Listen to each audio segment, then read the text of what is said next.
Bonjour à tous, bienvenue dans cette nouvelle vidéo. Alors aujourd'hui je suis en Bretagne, donc sur la côte, et hop, elle est juste là, donc je suis juste sur le bord de l'océan. Et derrière moi j'ai la Christ marine, donc une plante très intéressante et comestible. Donc je vous propose de rester avec moi pour qu'on apprenne à mieux la découvrir, la reconnaître et l'utiliser. La Christ marine est une plante qui pousse sur les côtes, notamment atlantiques. Elle supporte en effet bien le sel. C'est aussi une plante rustique qui résiste à la chaleur, mais aussi au froid, notamment jusqu'à -10 degrés. Cette plante est aussi appelée fenouil marin ou perce-pierre en raison de son habitat, qui est souvent situé sur des rochers ou des sols sableux. Donc on peut également manger cette plante crue. Un petit goût un peu de fenouil, de carotte, ça dépend. Voilà. Donc je vous la conseille, elle est vraiment très bonne. Faut faire attention à pas non plus trop la cueillir parce qu'elle a tendance à devenir rare dans certaines régions. Il s'agit d'une plante vivace de la famille des Apiacées, c'est-à-dire la famille qui contient la ciguë, la carotte sauvage, etc. Elle fait donc des ombelles. Dans ce cas particulier, il s'agit d'ombelles blancs verdâtres.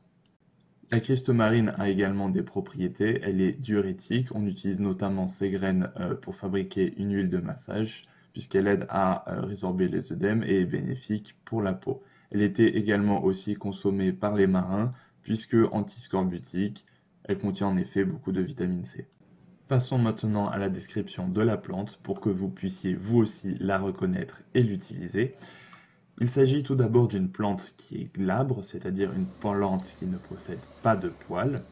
À la différence de la ciguë par exemple, qui elle aussi est glabre, ses feuilles sont épaisses, elles sont un peu similaires aux plantes grasses, on peut dire que c'est des feuilles dites succulentes. Les feuilles sont composées de plusieurs segments, elles sont en effet dites tripénées. Je vous mets un petit schéma pour que vous compreniez la différence entre des feuilles bi- et tripénées. Une autre caractéristique également de la feuille est sa rigole centrale très étroite qui va se trouver surtout les lobes des feuilles. La plante a également une nuance de vert un peu particulière, on dit qu'elle est glauque, c'est-à-dire un vert un peu pâle.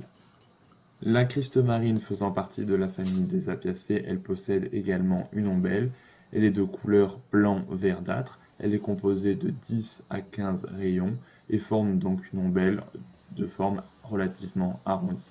Enfin, d'autres critères d'identification pour cette plante sont son odeur relativement aromatique qui ne ressemble pas tant que ça à l'anis, et ainsi que sa localisation évidemment, puisque c'est une plante des côtes, donc cela évite déjà des confusions dangereuses, notamment avec la ciguë ou le nant de safrané. J'espère que cette courte vidéo vous aura plu. Ciao ciao!